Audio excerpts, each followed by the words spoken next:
Hey guys, I wanted to show you a super cool mod that you can do on your iPhone 6s, 6, or even 5s in order to give it the iPhone 7 and 7 Plus look. Literally turn it into a jet black colored iPhone 7 mini. So this works on all of those devices, and I've done this before with the iPhone 7 a while ago. Back then, they didn't really have the jet black or matte black option for the shell, so I wanted to show you how that would look today on even an iPhone 5s. It was one of my requested videos to go ahead and do it for one of these because I haven't. I think it's going to be a really cool look. We'll have to see, but sometimes you just get stickers on there and oh my goodness, it's such a pain to take them off. So I'd rather just change the shell of the phone. So let's take a look at what we've got. So this is the 6S one. Let's take a look at the 5S one over here. So this does not work on the iPhone 5. I don't believe it's only on the 5S, but look at this. It's an iPhone 7 mini. I have taken apart many iPhone 5Ss, not very many iPhone 6S, so that's going to be a challenge, but wow, that looks really, really cool. So it's all rounded on the edges. It's got this neat look. Power button's still up here. They raised the camera when they didn't have to. That's very interesting. So you've got your headphone jack still. So it's an iPhone 7 mini jet black. Unfortunately, they didn't get rid of the FCC labels, which would have been cool. And the text is not the same color as it is on a real jet black phone. For whatever reason, they made it stand out. But yeah, it seems pretty nice. It even has a machined Apple logo, which is a cool touch for this guy. So I'm going to go ahead and install it on the 5S and the iPhone 6S, and then report back to you in a second here how it looks. So as for the 6S, let's take a look at this one. Ooh, much better looking. This is actually the same font as on the iPhone 7 Plus. That's so cool. They got the little details right there. Same text, same everything. And the color actually has a very nice sheen to it. So I don't know how this is going to be scratch-wise compared to Apple's jet black, but it looks very nice, almost similar to it. Seems like pretty sturdy metal. Most people always ask me how's the durability of it, but I gotta say it feels very good, very sturdy. Doesn't feel cheap whatsoever. So yeah, let me go ahead and install this real quick. I mean, by real quick, I mean take a long time because man, this is not easy stuff. But I think the final result will look really cool. I don't know if you guys can see that, but there's a little piggy on the inside of the shell. Almost didn't notice that. But I've been inspecting this thing really closely, and it's really amazed me. It feels so good. It looks so good. All the little details everywhere. I mean, it all ties in together. The only thing is that this port is silver. For whatever reason, it's not black. That's really going to throw me off when using it. A little bit annoying there. Now, I'll leave links down below, but I have a couple recommendations for you guys before even beginning. You must have battery stickers to reapply the sticker with. You can find these on eBay fairly cheap. I would highly recommend a magnetic board for organizing all these screws and everything like that if you're inexperienced. It really helps so you don't lose track of everything. And if you're doing this to a 6S, you need a seal. So you can buy one of these for a couple bucks on eBay to reapply around the border so you still keep your sort of water resistance that comes with the 6S. So those are just three things I would highly recommend. So here's an iPhone 6S that could really use a new shell. It's chipped, scratched, worn out over here. It's been in and out of pockets. So you can tell this thing really needs an upgrade. All right, so with a nice tool set, I'm gonna go ahead and start it. Of course, we begin with removing the display. Got our suction cup here to go ahead and lift it up. And this is a 6S, so it will have that seal. You'll notice the stickiness that's rising as I pull this up, but this is kind of hard when I'm filming it on camera. All right, so pry that apart. Just go around the edge now. I'm not all that experienced with this kind of stuff, so do forgive me if I'm doing a couple things wrong. All right, so I did manage to get that up. There's that sticky adhesive I was talking about.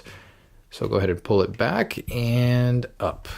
All right, so go ahead and unscrew these bolts here. Someone was already inside of this phone. It's missing a bolt. With the pry tool, go ahead and quickly remove all of these gently. All right, and I completely forgot to turn the phone off before doing this, so don't be me.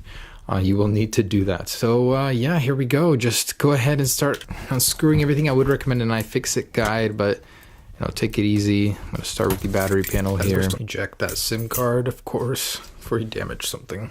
When taking apart the 6S, there's a very interesting hex nut right here, so you'll need a 2.5 millimeter tool for this. All right, so I've loosened the logic board. Go ahead and pull that off.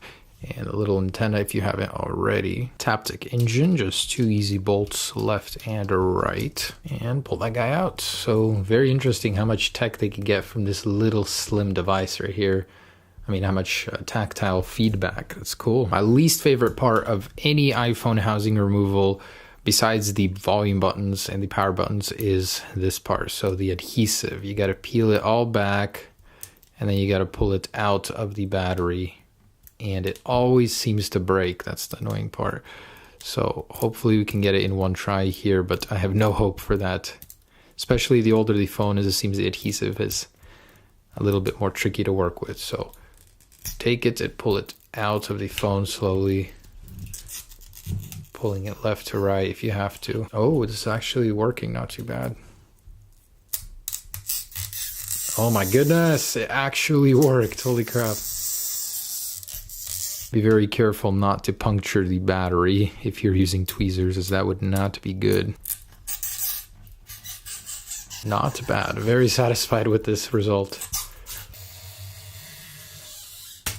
Oh, and the battery pops out. All right. So the cleanest battery removal I've ever had. That's quite amazing, with some lithium showing here. All right. So I am immediately going to be reinstalling all of these components, popping them from this shell onto this one here. Here's the button part, guys. So you guys want to very, very carefully peel this cable back as you're removing it. And you see this little metal piece on the back of the button. You're going to need to transfer it to the new jet black buttons. It's not easy, but it can be done. And that's basically what the clickiness factor is. So very carefully peel this back and reinstall in the new shell. I'm talking about this little bracket right here. Just pull it up with tweezers and pull it out. And there is a little rubber seal that I already removed that you need to reinstall in the new buttons too.